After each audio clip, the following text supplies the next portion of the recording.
ഹരേ ഹരേ ഹരേ കൃഷ്ണ കൃഷ്ണ കൃഷ്ണ ഹരേ ഹരേ ഹരേ രാമ രാമ രാമ ഹരേ ഹരേ ഹരേ കൃഷ്ണ കൃഷ്ണ കൃഷ്ണ ഹരേ ഹരേ ഹരേ രാമ രാമ രാമ ഹരേ ഹരേ കൃഷ്ണ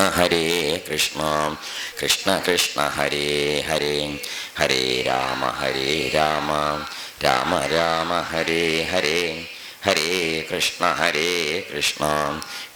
കൃഷ്ണ ഹരേ ഹരേ ഹരേ രാമ രാമ രാമ ഹരേ ഹരേ ഹരേ കൃഷ്ണ കൃഷ്ണ ഹരേ ഹരേ ഹരേ രാമ രാമ ഹരേ ഹരേ ഹരേ കൃഷ്ണ കൃഷ്ണ ഹരേ ഹരേ ഹരേ രാമ രാമ ഹരേ ഹരേ ഹരേ കൃഷ്ണ കൃഷ്ണ ഹരേ ഹരേ ഹരേ രാമ രാമ ഹരേ ഹരേ ഹരേ കൃഷ്ണ കൃഷ്ണ ഹരേ ഹരേ ഹരേ രാമ രാമ ഹരേ ഹരേ ഹരേ കൃഷ്ണ കൃഷ്ണ ഹരേ ഹരേ സർവത്ര ഗോവിന്ദനാമ സങ്കീർത്തനം ഗോവിന്ദ ഗോവിന്ദ. ശ്രീരാമൻ കാട്ടിലേക്ക് പോകാനായിട്ട് തീരുമാനിച്ചു. കൈകേയിയും അച്ഛനെയൊക്കെ നമസ്കരിച്ചു പോന്നു. കൗസല്യയെ തൊഴുതു. സീതാദേവിയുടെ കാര്യങ്ങൾ പറഞ്ഞു. ഇപ്പോൾ ലക്ഷ്മണൻ പോരായി എന്ന് പറഞ്ഞു. ഇപ്പോൾ ലക്ഷ്മണനെ പലതരത്തിൽ പിന്തിരിപ്പിക്കാൻ നോക്കി. അപ്പോൾ ലക്ഷ്മണൻ പറഞ്ഞത് എന്താ ചോദിച്ചാൽ, അഹം ത്വം അനുഗമിഷ്യാമി, അങ്ങയുടെ കൂടെ പിന്തുടർന്ന് ഞാനും ഉണ്ടാവും. വനം അഗ്രേ ധനുർധരം, അങ്ങയുടെ മുമ്പിൽ ധനുർധരൻ അമ്പും വില്ലും പിടിച്ച് മുമ്പിൽ ഞാൻ ഉണ്ടാവും എന്നും പറഞ്ഞു. ഒരു തരത്തിലും സമ്മതിച്ചില്ല. അപ്പോൾ എന്തു ചെയ്തു? അനുജ്ഞാതശ്ച ഭവതാ പൂർവേണ, അങ്ങനെ സമ്മതിക്കേണ്ടതായിട്ട് ആർക്ക് വന്നു? രാമന്. അപ്പോൾ ജ്യേഷ്ഠൻ്റെ കൂടെ പുറപ്പെടുകയെന്ന് ലക്ഷ്മണനും സമ്മതിച്ചു വെച്ചു. സീതാദേവിയും ആയി. അങ്ങനെ എല്ലാവരും കൂടിയിട്ട് പോവുക. അപ്പം എന്താ പറഞ്ഞു വെച്ചാൽ ലക്ഷ്മണൻ പറഞ്ഞത് ധനുരാദായ സഗുണം ഘനിത്ര പിടകാധരം. ഘനിത്ര പിടകാധരം എന്ന് പറഞ്ഞാൽ കൈക്കോട്ടും കൊട്ടയും കാട്ടിക്കാണ് പോണതേ. വെട്ടേത്തിയും വില്ലും അമ്പും. എന്താണ് ഖനിത്രം? ഖനിത്രം എന്ന് പറഞ്ഞാൽ കൈക്കോട്ട തൂമ്പ എന്നൊക്കെ പറയില്ലേ, മണ്ണ് കളയ്ക്കണത്, പറമ്പിൽ കളയ്ക്കണ സാധനമല്ലേ, അതിൻ്റെ പേരാണ് ധനുരാദായ സഗുണം.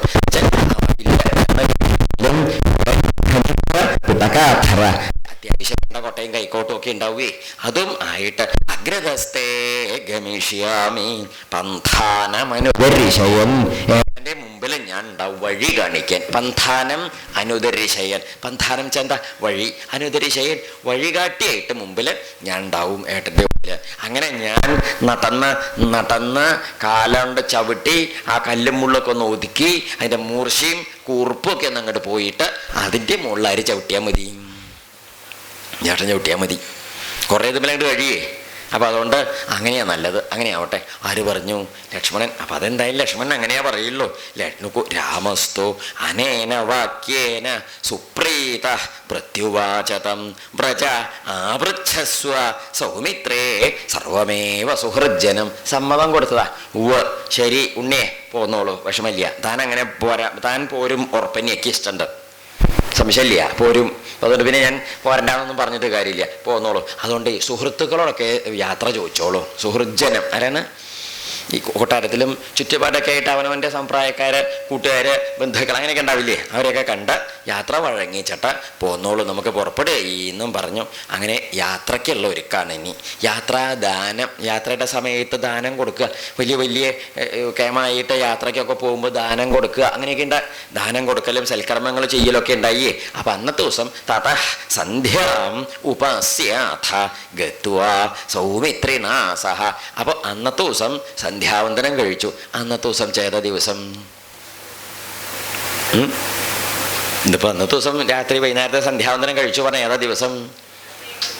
അഭിഷേകം നടക്കേണ്ടതായ ദിവസത്തെ അപ്പം രാവിലെ തെരഞ്ഞ് വൈകുന്നേരമായി, അന്നത്തെ ദിവസം വൈകുന്നേരമായി എന്ന് മനസ്സിലായില്ലേ? അപ്പം അന്ന് കഴിഞ്ഞു. ജുഷ്ടം തത് പ്രാവിശല്ലക്ഷ്മിയ രമ്യം രാമനിവേശനം. രാമൻ കൊട്ടാരത്തേക്ക് പുറപ്പെട്ടു.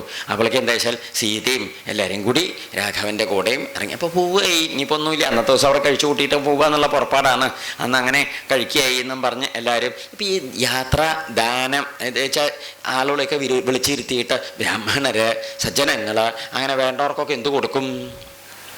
വിശേഷമായതൊക്കെ രത്നങ്ങൾ, സ്വർണം, സമ്പത്ത്, അന്നദാനം പലതും ദാനമായിട്ട് കൊടുക്കും. അങ്ങനെയൊക്കെ ഒരു നന്മയും പുണ്യമൊക്കെ ഉണ്ടായാൽ അതിൻ്റെയൊക്കെ ഒരു അനുഗ്രഹമൊക്കെ വാങ്ങിയിട്ട് അത് പഴയ കാലത്ത് നമ്മുടെ നാട്ടിൽ ഒരു ദീർഘയാത്രയ്ക്ക് പോകുക വെച്ചാൽ എന്ത് ചെയ്യും? ഇതൊക്കെ ചെയ്യും. പണ്ട് ശബരിമലയ്ക്കൊക്കെ പോകുമ്പോൾ എല്ലാവർക്കും അന്നദാനം കൊടുക്കും, അങ്ങനെയൊക്കെ കൊടുക്കും.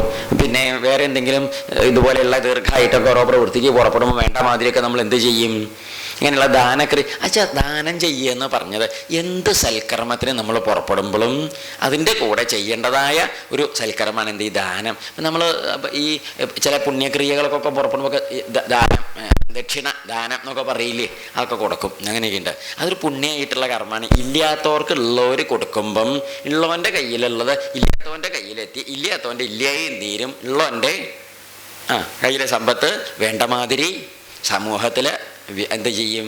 വിതരണം ചെയ്യപ്പെടും. അങ്ങനെയാണ്. അപ്പോൾ കൊടുക്കണവൻ ഇഷ്ടമായിട്ട് കൊടുക്കുകൊണ്ട് കഷ്ടം, അവർ കഷ്ടപ്പെടരുത്, അത് ഇത് വെച്ചോളൂ കേട്ടോ എന്ന് പറഞ്ഞ് കൊടുക്കുമ്പോൾ കൊടുക്കണ ആളുടെ ഉള്ളിൽ നിന്ന് പകർന്നു വരുന്നത് എന്താണെന്നറിയോ? സ്നേഹവും സന്തോഷമാണ്. വാങ്ങണ ആൾക്കോ ഒന്നുമല്ല, അദ്ദേഹം നല്ല മനസ്സോടെ തന്നൂലോ, നന്നായി, നല്ല സന്തോഷമായിട്ടും അങ്ങനെ തന്നതുകൊണ്ട് ആ ബന്ധവും നന്നായി.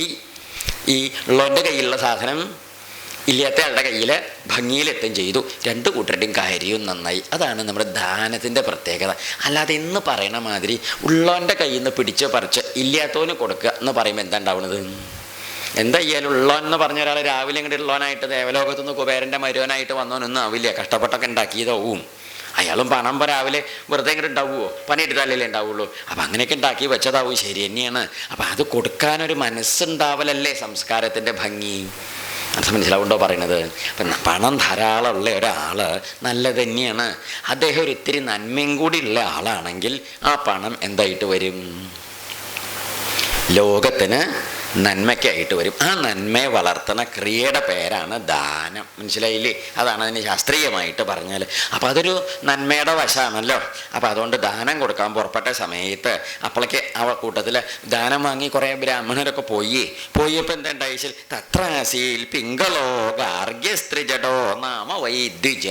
ഒരു ബ്രാഹ്മണൻ വന്നു. അദ്ദേഹത്തിൻ്റെ പേര് പിങ്കളൻ എന്ന പേരായിട്ട് പിങ്കള സ്ത്രീജട ബ്രാഹ്മണൻ എന്നാ പറയുക അദ്ദേഹത്തിൻ്റെ പേര്. ഗാർഗ്യൻ ഗർഗ വംശത്തിൽ ഈ ഗാർഗ്യൻ എന്നൊക്കെ പറഞ്ഞാലേ ഈ ഗോത്രം എന്ന് കേട്ടിട്ടുണ്ടോ? ഗോത്രം ഉണ്ട്. അപ്പോൾ അതാണ് ഇപ്പോൾ വിശ്വാമിത്ര ഗോത്രം, വസിഷ്ഠ ഗോത്രം, ആപസ്തംഭ ഗോത്രം എന്നൊക്കെ പറഞ്ഞോരോ ഗോത്രങ്ങളുണ്ട്. എല്ലാവർക്കും ഉണ്ടാവും. കശ്യപ ഗോത്രം എന്നൊക്കെ കേട്ടിട്ടില്ലേ? നമ്മുടെ നാട്ടിൽ അങ്ങനെ പല ദിക്കിലും ക്രിയയ്ക്ക് പോകുമ്പോൾ ഗോത്രം ചോദിക്കും. നമുക്ക് ആകെ ഒന്നും അറിയൊന്നുമില്ല, ഗോത്രം ഒന്നും അറിയില്ല. അപ്പോൾ ഈ മന്ത്രമൊക്കെ ചൊല്ലിയിട്ട് ഇപ്പോൾ എവിടെയെങ്കിലും ചാത്തോട്ടാൻ പോയി, ഇങ്ങനെ പരദേശത്ത് ഏതെങ്കിലും പുണ്യതീർത്ഥത്ത്, പരദേശം പറഞ്ഞാൽ മനസ്സിലാവില്ലേ? കേരളത്തിൻ്റെ പുറത്തൊരു പരദേശത്ത് ഒരിക്കൽ ഒരു തീർത്ഥക്കരയിലോ വല്ല പിണ്ണം കഴിക്കാനോ ചാത്തൗട്ടാനോ ഒക്കെ പോയാൽ എന്ത് ചോദിക്കും? അവർ ചോദിക്കും, ഗോത്രം ചോദിക്കും. അപ്പോൾ നമ്മൾ പരസ്പരം ചോദിക്കും, അങ്ങനെ ഈ സാധനം ഈ വയസ്സിൻ്റെ ഇടയ്ക്ക് ഞാൻ മനസ്സിലാക്കിയിട്ടില്ല എന്ന്. അത് കുറ്റമായിട്ട് പറയല്ല, നമ്മൾ മനസ്സിലാക്കി. അപ്പോൾ ഗോത്രം ഇന്നതാണെന്ന് നിശ്ചയില്ലെങ്കിൽ കാശ്യപ ഗോത്രമാണെന്ന് പറഞ്ഞാൽ മതി എന്നാണ്. കശ്യപരുടെ അടുത്തു നിന്നാണല്ലോ എല്ലാം ഉണ്ടായത്. അപ്പോൾ അതുകൊണ്ട് കാശ്യപ ഗോത്രക്കാരനാണെന്ന് പറഞ്ഞാൽ തെറ്റില്ല. അപ്പോൾ എങ്ങനെ ഗോത്രം അതുപോലെയാണ്. ഗാർഗ്യൻ എന്ന് പറഞ്ഞാൽ ഗർഗ വംശഗോത്രത്തിൽ ജനിച്ച ബ്രാഹ്മണനാണ്. പിങ്കള ത്രിജടൻ അദ്ദേഹത്തിൻ്റെ പേര്. എന്താണ്? പിങ്കള ത്രിജടൻ. അദ്ദേഹത്തിൻ്റെ പ്രത്യേകത എന്താ ചോദിച്ചാൽ അദ്ദേഹത്തിന് ദാരിദ്ര്യമാണ് മുഴുവനും കലശല. ദാരിദ്ര്യം എന്ന് മാത്രമല്ല, ഭാര്യയുണ്ട്, കുറേ കുട്ടികളും ഉണ്ട്. അവർക്കൊക്കെ ആഹാരം കൊടുക്കണ്ടേ? എന്നിട്ട് ദാരിദ്ര്യം കഷ്ടപ്പാടായിട്ട് വളരെ വിഷമിച്ച് നടക്കുകയാണ്. അപ്പോഴാണ് അദ്ദേഹം എന്ത് ചെയ്തെന്നറിയൂ? കണ്ട അവിടെയും ഇവിടെയൊക്കെ ഈ വയലെന്നും അവിടുന്ന് ഇവിടുന്നൊക്കെ ഈ ധാന്യമണികൾ പെറുക്കിയെടുത്തിട്ടൊക്കെയാണ് ജീവിക്കണത്. അതുകൊണ്ടൊക്കെ എന്താവാനാണ്? ഉഞ്ചവൃത്തി ശിലവൃത്തി എന്നൊക്കെ പറയും. അതുകൊണ്ടൊന്നും ധാരാളമായിട്ടൊന്നും ആഹാരമൊന്നും കിട്ടായതുകൊണ്ട് കഷ്ടപ്പാടും ദാരിദ്ര്യം ദുഃഖവും ദുരിതമൊക്കെ ആയിട്ടിരിക്കുന്ന കാലത്താണ് കേട്ടത് ഇവിടെ ദാനം കൊടുക്കണ്ടെന്ന്. എവിടെ? രാജാവിൻ്റെ കൊട്ടാരത്തിലേ. അപ്പോൾ എന്ത് ചെയ്തു? ഓടി അങ്ങോട്ട് ചെന്നു. അപ്പം അവിടെ ചെന്നപ്പോൾ ഇദ്ദേഹം ചെറിയ തോർത്തുമുണ്ട് കൊടുത്തിട്ടുണ്ട്, കയ്യിൽ കന്നാലിയും വെക്കുന്ന ഒരു വടിയുണ്ട്. ഇത് രണ്ടായിട്ടാണ് അദ്ദേഹം വന്നത് എവിടേക്ക്? ദാനം വാങ്ങാനേ. അപ്പോൾ ഇദ്ദേഹം ദാനം വാങ്ങാൻ വന്നപ്പോൾ ഇദ്ദേഹത്തിൻ്റെ ഈ വരവും പരാക്രമവും വെപ്രാളമൊക്കെ കണ്ടപ്പം ഒരു കൗതുകം ആർക്ക്? ശ്രീരാമേന്ദ്ര സ്വാമിക്ക്. അപ്പോൾ ശ്രീരാമേന്ദ്ര സ്വാമിയോട് ചോദിച്ചു, എന്താ ഉള്ളത് ചോദിച്ചു. വെപ്രാളം കൂട്ടുക. അപ്പോൾ അദ്ദേഹത്തോട് പറഞ്ഞു, അങ്ങയുടെ കയ്യിൽ വടി ഉണ്ടല്ലോ, ആ സരയൂ നദിയുടെ കരയിൽ പശുക്കൾ മേയണത് കണ്ടു. അപ്പോൾ സരയൂ നദിയുടെ കരയിൽ നിറയെ പുൽമേടാണേ. പുല്ലിങ്ങനെ പരന്ന് കിടക്കണ പുൽമേട, അതിൻ്റെ അപ്പുറത്താണ് പുഴ. ഏതാണ്ട് ഇന്നും അങ്ങനെയൊക്കെ തന്നെയാണ്. ഏത് സരയൂ പണ്ട് രാമായണത്തിലൊക്കെ പറയേ, സരയൂൻ്റെ കരയിൽ വെളുത്ത വാവിൻ്റെ അന്ന് രാത്രി സരയൂൻ്റെ കരയിൽ കൂടി നടക്കണം. അങ്ങനെ നടന്നിട്ട് എന്തൊരു രസമാണെന്നറിയോ നടക്കാൻ. വളരെ ശാന്തമായിട്ട് ഒഴുകണ പുഴയാണ്. അതിന് വെളുത്ത വാവ് നല്ല നിലാവ് ഉണ്ടാവുമല്ലോ. ആ നിലാവിൻ്റെ ശാന്തതയിൽ ആ പുഴ ഇങ്ങനെ കിടക്കണത് കാണാനൊരു ചന്താണ്. അതിൻ്റെ കരയൊക്കെ വളരെ ഭംഗിയാണേ. നല്ല പടവുകളൊക്കെ കെട്ടി ഇറക്കിയിട്ടൊക്കെ ഉണ്ട്. അപ്പം അതിൻ്റെ മണലിങ്ങനെ കുറേ കിടക്കണ്ടാവുകയെ. പുഴ ഒഴുക്കൊക്കെ കുറച്ച് നടുക്കി കുറച്ചൊക്കെ ഉണ്ടാവുള്ളൂ. അവിടെയൊക്കെ പുല്ലൊക്കെ മുളച്ചിട്ട് അങ്ങനെ നല്ല ഭംഗിയായിട്ടിരിക്കും. അപ്പം ആ പുൽമേട്ടിലിങ്ങനെ പശുക്കളിങ്ങനെ പരന്ന് അനവധി പശുക്കളിങ്ങനെ മെയ്യണുണ്ടേ. അപ്പോൾ ഈ പിങ്കളത്രിചരണോ പറഞ്ഞു, ബ്രാഹ്മണോത്തമ അങ്ങക്ക് ഇപ്പം എന്താ വേണ്ടത്? എന്താ എനിക്ക് എന്ത് തന്നാലും സന്തോഷമെന്ന് പറഞ്ഞു. ആര്? ഈ ബ്രാഹ്മണനെ. രാമൻ പറഞ്ഞു, അങ്ങൊരു കാര്യം ചെയ്യും, അങ്ങയുടെ കയ്യിലിരിക്കുന്ന ഈ വടി അങ്ങക്ക് എത്ര ദൂരം എറിഞ്ഞെത്തിക്കാൻ പറ്റും അതുവരെയുള്ള പശുവിനെ അങ്ങ് കൊണ്ടുപോയിക്കോളൂ എന്നും പറഞ്ഞു. ആരോട്? ഈ ബ്രാഹ്മണനോട്. അച്ഛാ ആ പശു ഇങ്ങനെ കുറേ മെയ്യണ്ടേ.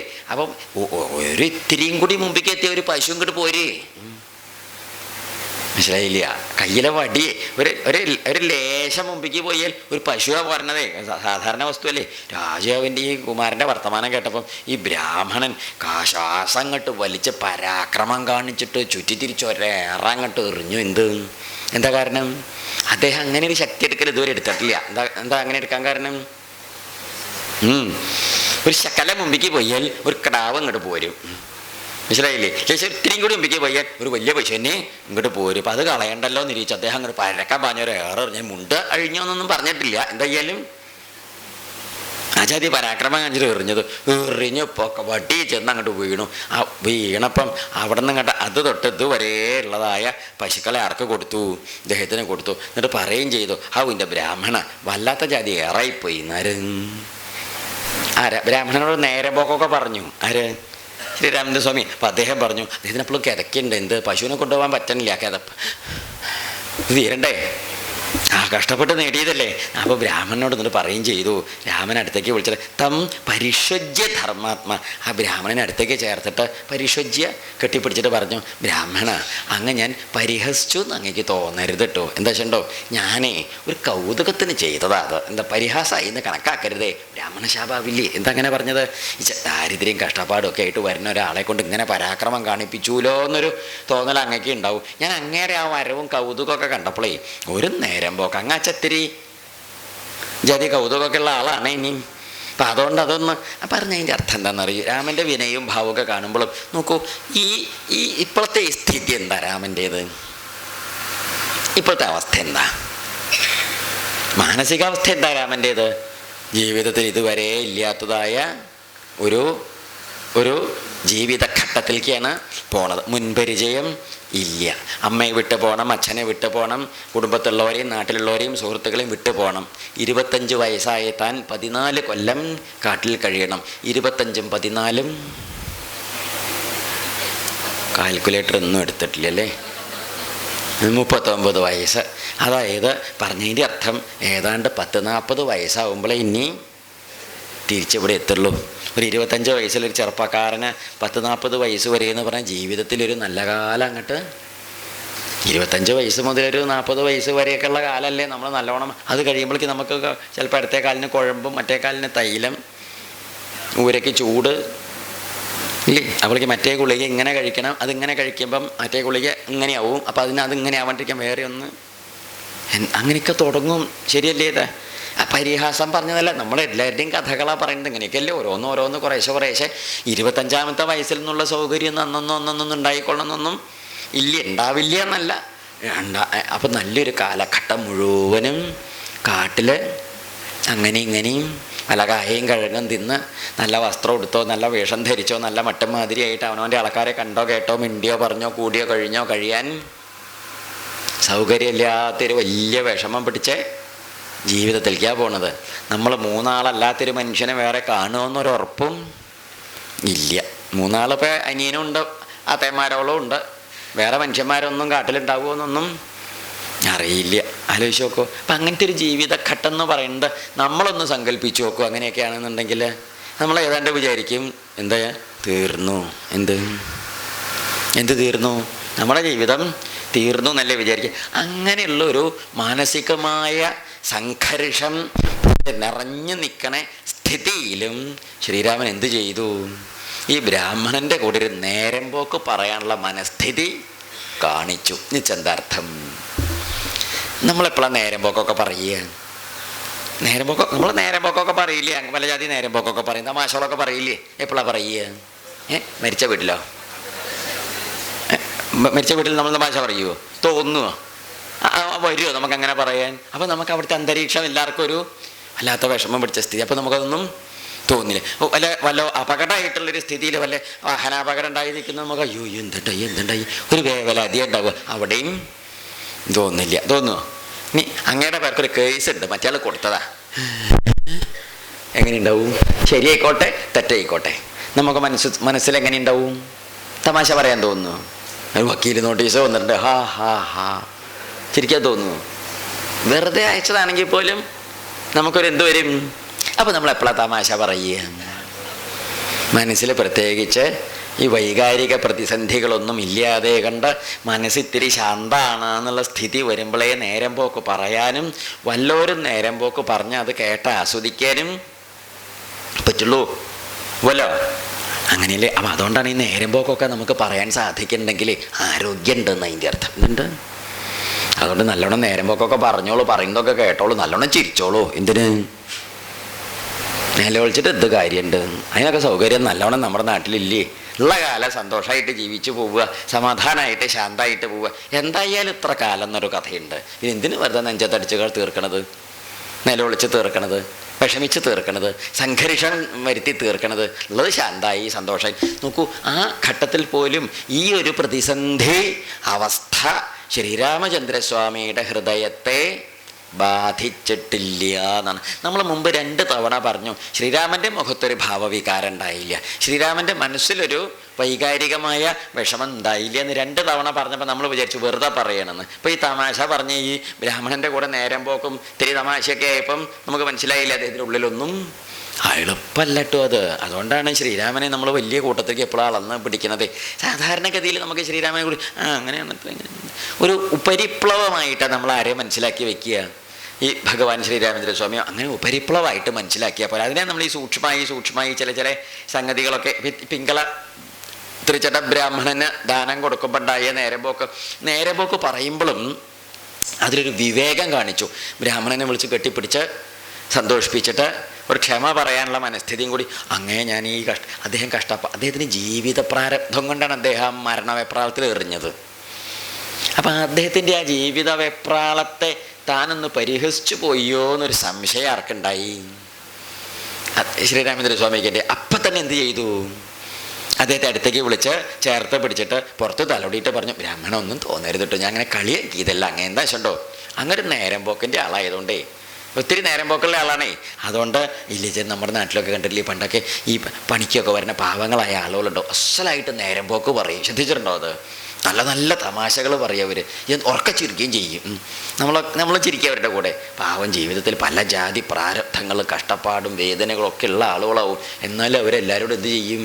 അതൊന്നും മനസ്സിൽ കെട്ടിവെക്കാതെ വളരെ ശ്രദ്ധിച്ചിട്ടില്ല. അതൊക്കെ വലിയ മഹിമയാണ്. നമുക്കൊന്ന് കോളേജിൽ പോയി പഠിക്കാൻ കിട്ടാത്ത വിവരങ്ങളാണ് ആരുടെ കയ്യിൽ നിന്ന് കിട്ടുന്നത്?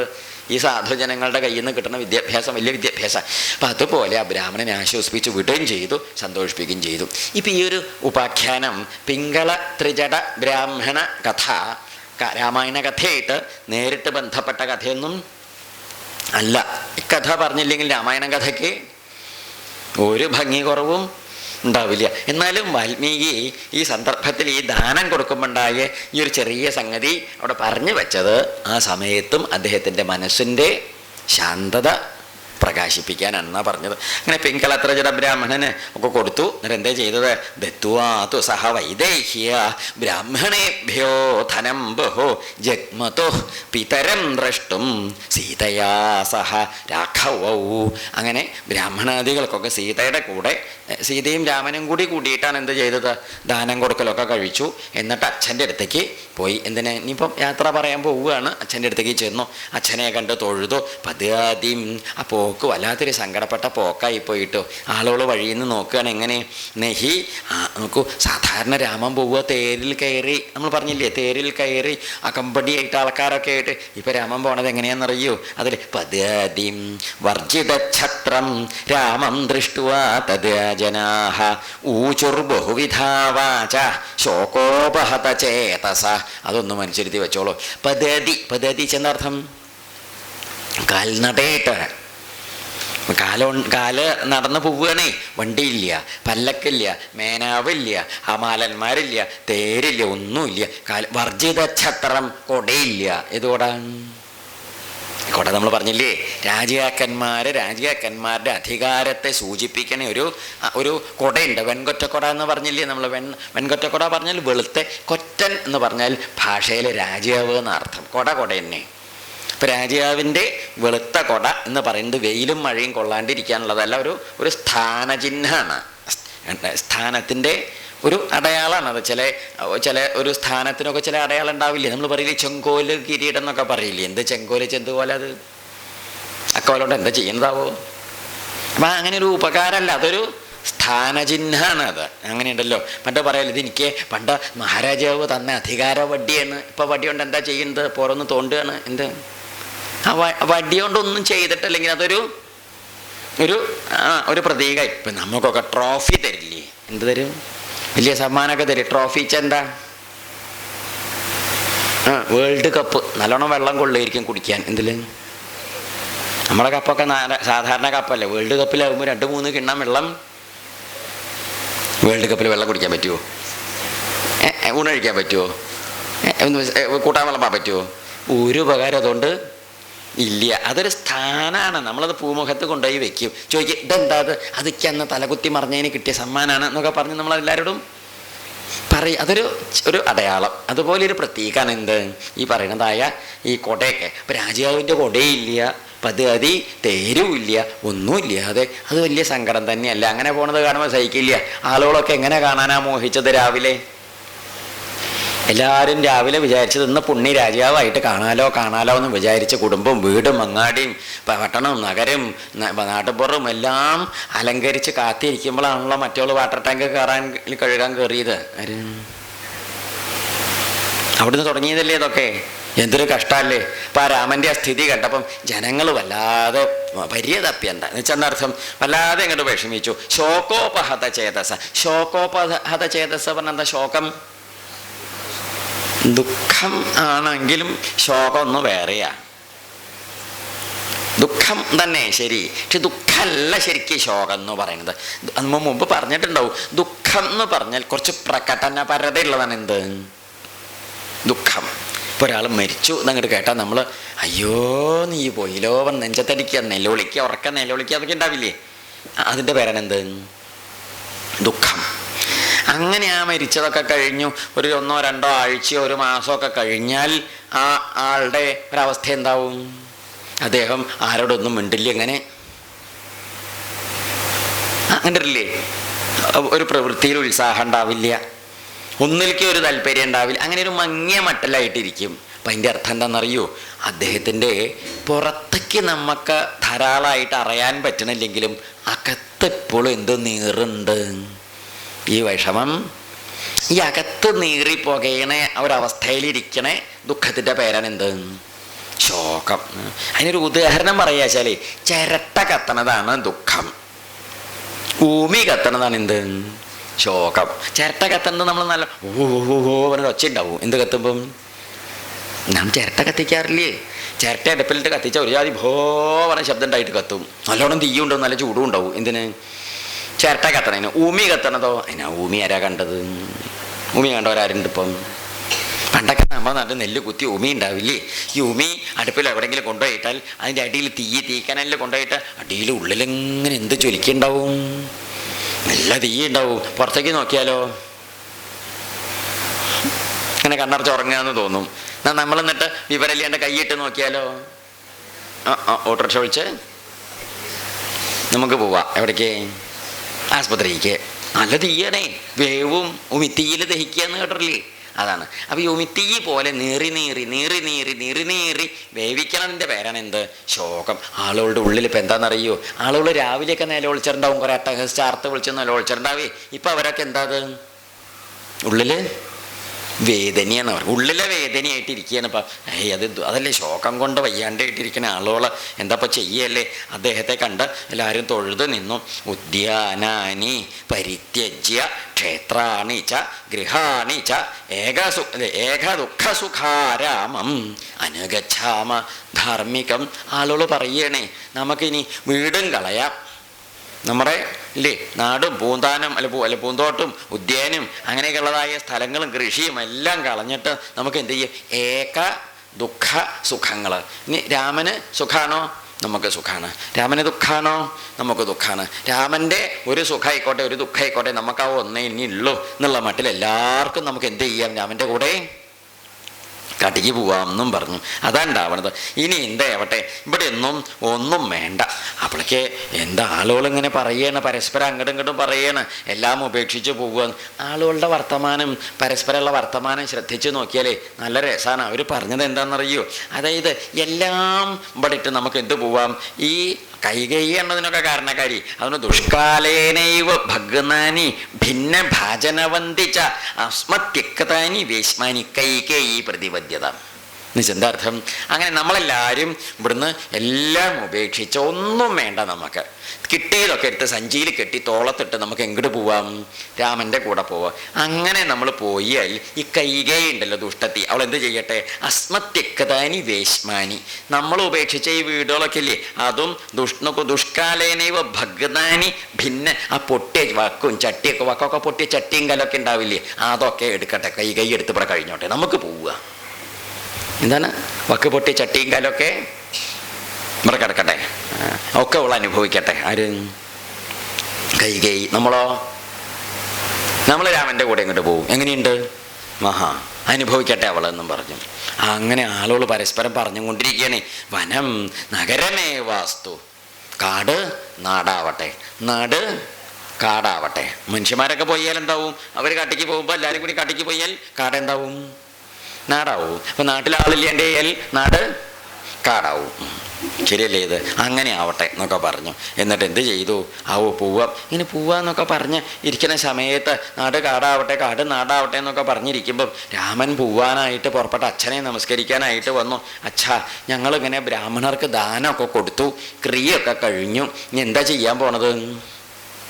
പോവാൻ യാത്ര വഴങ്ങിക്കാനാ വന്നത് പടയ്ക്ക്. അപ്പം അതുകൊണ്ട് അച്ഛൻ ഞങ്ങളെ അനുഗ്രഹിക്കണം എന്ന് പറഞ്ഞ് കാൽക്കലയ്ക്ക് അങ്ങോട്ട് വീണു. കാൽക്കലയ്ക്ക് വീണ് തൊഴുതപ്പം എന്താണ്ടായെന്നറിയൂ? നോക്കൂ, രാജാവിൻ്റെ കാൽക്കലയ്ക്ക് രാമൻ വീണപ്പം മഹാരാജാവ് പപാത ഭൂവി മൂർച്ഛിത, രാജാവ് ബോധം കെട്ട് രാജാവും വീണു.